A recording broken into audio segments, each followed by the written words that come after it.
Pemirsa, cairan kimia hingga alat kesehatan seperti masker dikategorikan sebagai limbah medis dan bertambah setiap harinya terlebih saat pandemi COVID-19. Resiko besar terhadap kesehatan manusia hingga kelestarian lingkungan bisa terjadi jika limbah itu tidak dikelola dengan tepat. Lalu seperti apa pengelolaan limbah medis yang baik dan benar? Berikut liputannya.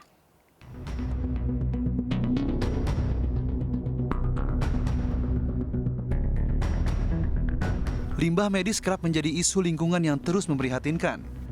Kementerian Lingkungan Hidup KLHK mencatat, kenaikan limbah medis selama pandemi COVID-19 terus meningkat hingga 50%.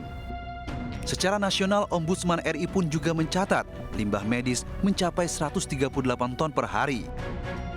Jika tidak dikelola dengan baik, paparan limbah medis rentan menularkan penyakit pada manusia.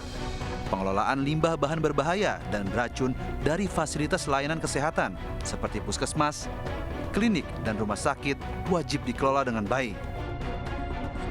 Untuk mengurangi atau menghilangkan sifat bahaya dan beracun, pengelolaan limbah medis dapat dilakukan dengan berbagai cara. Hindari material B3 dengan pengurangan dan pemilahan untuk mengurangi penumpukan bahan kadaluarsa dan perawatan sesuai jadwal.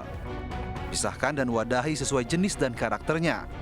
Kemudian simpan limbah medis sesuai ketentuan pewarnaan, simbol, dan label. Penyimpanan limbah medis juga harus sesuai waktu yang ditentukan dengan membuat laporan dan catatan penyimpanan.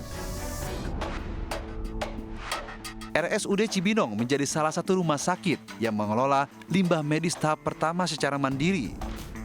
Sampah medis dipilah sesuai jenis dan karakternya.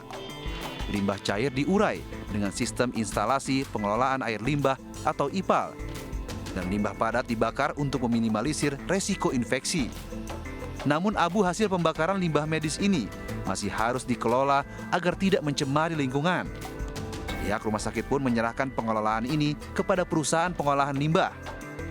Hasil dari insinerator biasanya ada debu atau as seperti itu, ya. Dan itu tidak kita buang sembarangan karena memang itu juga akan menimbulkan infeksius kepada yang lain, akan berbahaya, kira-kira seperti itu. Dan kami sudah bekerja sama dengan PPLI. Lantas bagaimana seharusnya pengolahan limbah medis yang aman? Layanan Pusat Pengolahan Limbah Bahan Beracun dan Berbahaya (PPLI) terus berupaya mengelola limbah medis secara terpadu. Setiap bulannya, sebanyak 25 ton limbah medis diolah agar tidak mencemari lingkungan dan membahayakan manusia. Kami akan segera memiliki fasilitas baru, insinerator dengan teknologi yang paling canggih di Indonesia. Kita juga menggunakan sistem pembakaran yang lebih ramah lingkungan. Dengan berbagai teknologi terbaru, telah disiapkan insinerator tercanggih di Indonesia. Alat ini siap menampung 50 ton sampah medis yang dibakar dengan metode self-combustion dan diklaim ramah lingkungan. Pengelolaan limbah harus dilakukan dengan baik agar terbebas dari bahaya lingkungan. Hasil pengolahan limbah pun telah menjadi landfill dan perbukitan hijau yang bermanfaat bagi lingkungan. Pengelolaan limbah wajib dikelola dengan kerjasama semua pihak, pemerintah, tenaga kesehatan, pelaku usaha, akademisi, hingga masyarakat sekitar. Penanganan limbah medis harus dilakukan secara tepat. Proses demi proses dilakukan untuk memastikan tidak ada penyakit yang tersisa pada limbah medis tersebut.